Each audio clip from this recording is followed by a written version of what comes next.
ഇതിലുള്ള കാഴ്ചകളൊക്കെ വളരെ വിരളമായിട്ടാണ് കിട്ടാറ്. കഴിഞ്ഞ ദിവസം നമ്മുടെ ബുർജ് അൽ അറബിൻ്റെ അവിടെ നിന്ന് ഈ ഷാർജ ലൈറ്റിംഗ് ഫെസ്റ്റിവൽ നടക്കുന്നുണ്ടല്ലോ. അപ്പോൾ ആ ഫെസ്റ്റിവലിനോടനുബന്ധിച്ച് ബുർജ് അൽ അറബിൽ നിന്നും ലേസർ ലൈറ്റുകളൊക്കെ പ്രതിഫലിപ്പിക്കുകയുണ്ടായി. ഈ 3 വശങ്ങളിലേക്കാണ്. ഒന്ന് നമ്മുടെ ബുർജ് ഖലീഫയുടെ ആ ഭാഗത്തേക്കും, പിന്നെ രണ്ടാമത് ഒരെണ്ണം സ്ട്രെയിറ്റ് ആയിട്ടും പിന്നെ ഒരെണ്ണം റൈറ്റ് സൈഡിൽ നിന്ന് നമ്മുടെ മദീന ജുമൈറ ഭാഗത്തേക്കുമാണ്. വളരെ മനോഹരമായിരുന്നു. നീല ലൈറ്റായിരുന്നു. പക്ഷെ നമ്മുടെ ക്യാമറയിൽ കാണുമ്പോൾ അത്രയും ക്ലിയർ അല്ല. വളരെ മനോഹരമായിരുന്നു ആ ലൈറ്റിങ്.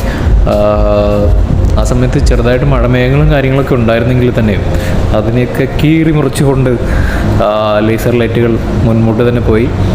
വളരെ മനോഹരമായ കാഴ്ചയായിരുന്നു. സന്ധ്യാസമയം ഏകദേശം ഒരു 8 o'clock to 10 o'clock വരെയായിരുന്നു ഈ ലൈറ്റിംഗ് ഉണ്ടായിരുന്നത്. ഈ ലൈറ്റ് എവിടം വരെ പോകുമെന്ന് ഞാനിങ്ങനെ ചിന്തിച്ചുകൊണ്ടിരിക്കുകയായിരുന്നു.